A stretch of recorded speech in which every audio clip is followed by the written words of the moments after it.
All right, so moving right along here, you should be in your Coinbase account, and where I'd like you to go now so we can purchase your first Bitcoin. Again, whether it's $100, I'm recommending a minimum of 100 because it's going to open you up to all kinds of opportunities I'll be showing you later, and this kind of gives you enough to work with. But if you need to do $1 or $5 or $10 just to start to get the feel for this, you can always get more later. I'm just recommending 100 as a good starting point. When you do 100, you'll get a $10 bonus of Bitcoin from Coinbase, and so will I, so it's a good deal. But regardless of where you're starting from, let's just get something so you can start to really learn and take advantage of the opportunities that I'll be showing you. Let me just give you one example before we get this.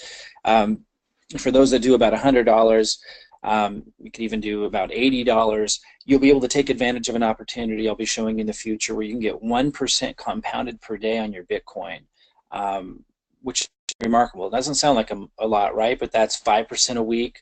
It's only on weekdays, when there's about 20 weekdays in a month, so that would come to over 20% compounded in a month. So, getting involved with Bitcoin is more than just about buying and holding. It opens up a whole new world of opportunities. And the one I just shared with you where you're getting 1% return compounded a day, 20% a month, 40% in 2 months, huge returns. That's just one of so many different opportunities I'll be showing you. So that's why I encourage you to start with like 100, or you could do about 80 US dollars in Bitcoin.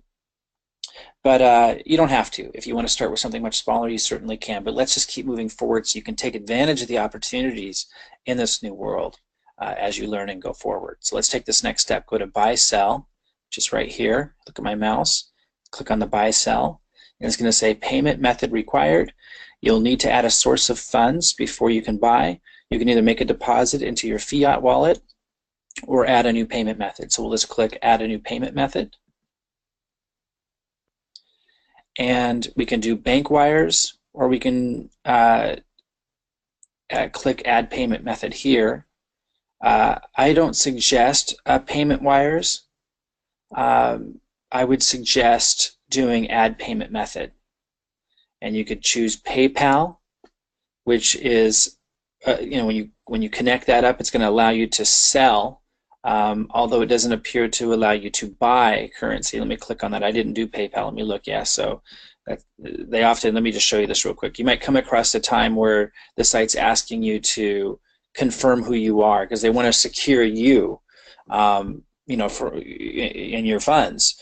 So they might ask for you to upload a driver's license or something like that, or a photo ID of some kind.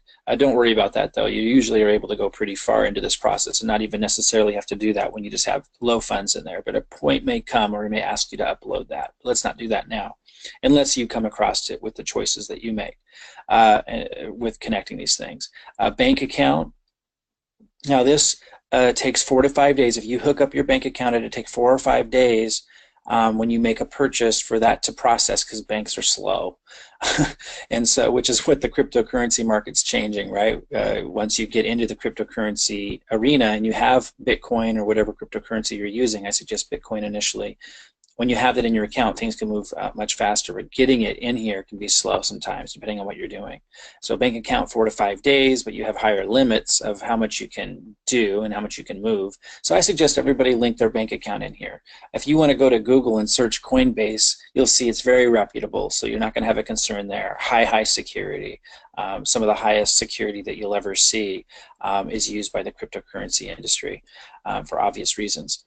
Then your other option is the credit or debit card. Now the cool thing about this is it's instant. So if you use a credit or a debit card, you can instantly buy your Bitcoin. So for some of you, that's going to be the next step you should take, just so you can get some in.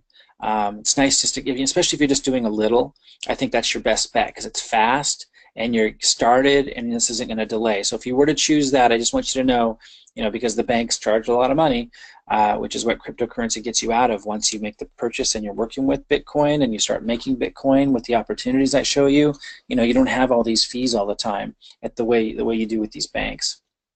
But this says, please note that we only accept Visa and MasterCard and charge so you can't use American Express or something like that, Visa or MasterCard, and there's a 3.99% fee. So for a lot of you, if you're doing like $100 or less, or even like $500 or less, this may be a viable option. With the opportunities that I'll be showing you, that's a small percentage to pay for to get in and get started right away. So for those of you that have a Visa or MasterCard and you're doing something like $500 or less, that would be my recommendation so it moves quickly. Because I'd like to show you the opportunities that are available and have you be able to start taking advantage of those and making a really significant return as soon as tomorrow if you choose this option, at least to be able to get involved. But I also suggest that you do set up a bank account at some point. I did. So even though it's slower, it has lower fees. So for example, you would choose your bank. I chose Chase. You would enter your username and password of your bank account. And it, again, this is the highest level technology. It will communicate with your bank and know everything it needs to know to be able to connect the bank to your Coinbase account. Once you do that, you're going to have lower fees. I think it's 1.99% when you choose connecting your bank account. But go ahead and choose the option that's best for you. For most of you, if you're doing something under $500, certainly under $100, I would do credit debit card. You can buy instantly and get started and follow along quickly with the opportunities I'm showing you. But I would also recommend connecting up a bank account if you want to, in the future, do larger purchases of Bitcoin when the time is right.